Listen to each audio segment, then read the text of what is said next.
Hi అండి. ఈరోజు మనం ఎంతో టేస్టీగా, హెల్తీగా ఉండే నేతి బెల్లం సున్నుండలను ఎలా చేసుకోవాలో చూద్దామా? ఇవి హెల్త్‌కి ఎంతగానో ఉపయోగపడతాయండి. ఇందులో మనం యూజ్ చేసే పొట్టు మినపప్పు అండ్ నెయ్యి హెల్త్‌కి ఎంతగానో బాగా ఉపయోగపడుతుంది. Welcome back to my channel. నా వీడియోని చూస్తున్న వాళ్ళు లైక్ చేసి, కామెంట్ చేయండి. అండ్ సబ్స్క్రైబ్ కూడా చేసుకొని కొంచెం సపోర్ట్ ఇవ్వండి. నేనిక్కడ పొట్టు మినపప్పు తీసుకుంటున్నాను. పొట్టు మినపప్పు అయితేనే బావుంటాయండి మినప సున్నుండలకి.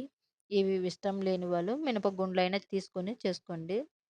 నేనిక్కడ పొట్టు మినపప్పు తీసుకొని లో ఫ్లేమ్ మీద ఈ విధంగా వేయించుకుంటున్నాను.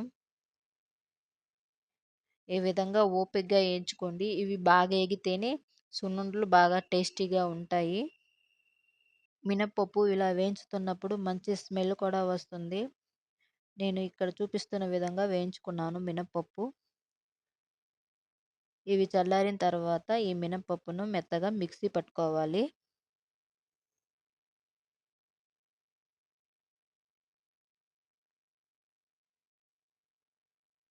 ఇలా మెత్తగా మిక్సీ పట్టుకున్న పిండిలోనే నేను కొంచెం బెల్లం కూడా యాడ్ చేసుకుంటున్నాను.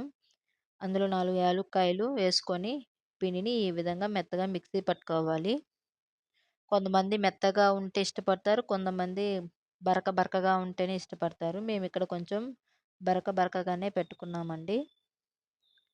ఈ విధంగా పట్టుకున్న పిండిలో నెయ్యిని యాడ్ చేసుకొని ముద్దలు చేసుకోవడమే. ఈ మినప సున్నుండలకి కొంచెం ఎక్కువ నెయ్యే పడుతుంది.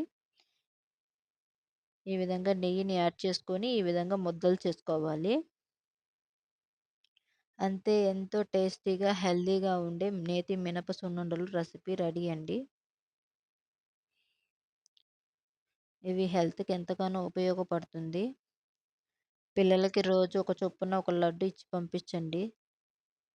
పిల్లలు ఎంతో ఇష్టంగా తింటారండి ఈ లడ్డూలని. అంతే ఎంతో టేస్టీగా ఉండే నేతి బెల్లం సున్నుండ రెసిపీ రెడీ.